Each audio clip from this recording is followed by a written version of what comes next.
काला कमरा गांव की पुरानी हवेली में बना था।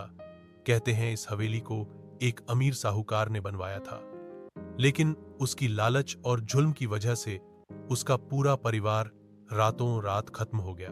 लोग कहते हैं कि उसी हवेली के बीचों बीच एक छोटा सा कमरा था जिसमें कोई खिड़की नहीं थी। दरवाजा इतना मोटा था कि अंदर की आवाज बाहर ना आ सके। उसी कमरे में साहूकार अपने दुश्मनों को बंद कर देता था। कभी हफ्तों तक भूखा प्यासा रखता, मारता, पीटता और फिर उनकी लाश को हवेली के पीछे वाले कुएं में फेंक देता। उस कमरे में कई लोग मरे और उनकी चीखें दीवारों में कैद हो गईं। साहूकार की मौत के बाद वो हवेली वीरान पड़ी रही, लेकिन उस काले कमरे की डरावनी कहानियां गांव में फैल गईं। बच्चे बूढ़े सब कहते, अगर किसी ने उस काले कमरे का दरवाजा खोल दिया तो जो चीखें दीवारों में बंद हैं वो बाहर आ जाएंगी, और फिर जिसने खोला वो कभी बाहर नहीं आएगा। सालों तक कोई उस कमरे के पास भी नहीं गया, लेकिन नई पीढ़ी की नादानी फिर भारी पड़ गई। गांव के 4 लड़के जो खुद को बहुत बहादुर समझते थे, शर्त लगा बैठे कि वो काले कमरे में रात बिताएंगे। वो अमावस की रात थी। आसमान में चांद भी कहीं छुपा था। चारों लड़के मशाल लेकर हवेली पहुंचे। हवेली की टूटी सीढ़ियां, छत से झड़ता पलस्तर और जाले देखते ही डर लगने लगा, लेकिन हिम्मत दिखाने के लिए सब अंदर घुसे। हवेली के बीचों बीच वही लोहे का मोटा दरवाजा था जिस पर सालों से ताला लगा था। चारों ने ताला तोड़ा तो दरवाजा कराते हुए खुला। अंदर घुप्प अंधेरा था, जैसे किसी ने सारी रोशनी ही निगल ली हो। दीवारों पर हाथ फेरते ही नमी और सड़ी बदबू आने लगी। चारों अंदर घुसे और दरवाजा अपने आप बंद हो गया। सबसे छोटा लड़का बोला, माचिस जलाओ।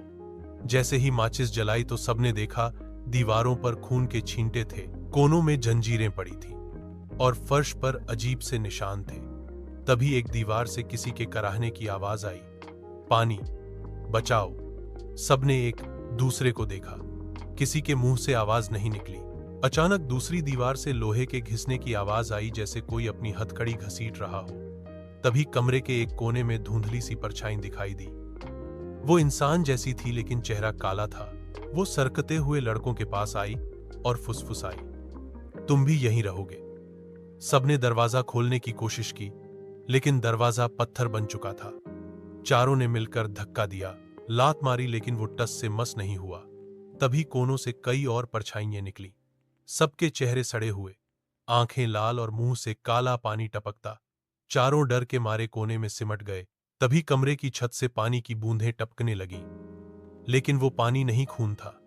सबसे छोटा लड़का जोर से चिल्लाया, हमें छोड़ दो। तभी एक आत्मा उसके मुंह पर झपट पड़ी। उसके मुंह से आवाज ही गायब हो गई। बाकी तीनों ने देखा तो उसकी आंखें सफेद हो चुकी थीं। वो दीवार से चिपक गया और पत्थर बन गया। बाकी 3 भागकर दरवाजे से चिपक गए।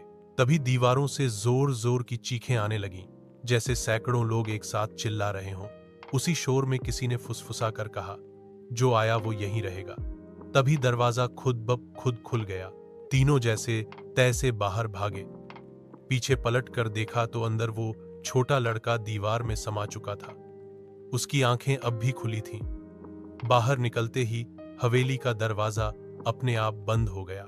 सुबह गांव वाले पहुंचे तो देखा तीनों पागल जैसे बड़बड़ा रहे थे, काला कमरा, मत खोलना। लेकिन कोई बता नहीं पा रहा था अंदर क्या हुआ। कहते हैं आज भी उस काले कमरे का दरवाजा कभी कभी रात में अपने आप खुलता है और अंदर से कोई धीरे धीरे खींच कर कहता है, आ जाओ, जगह खाली है। गांव वाले आज भी हवेली से दूर रहते हैं। बच्चों को वहां जाने से मना करते हैं, क्योंकि जिसने भी काले कमरे में कदम रखा वो फिर पूरा लौट कर नहीं आया।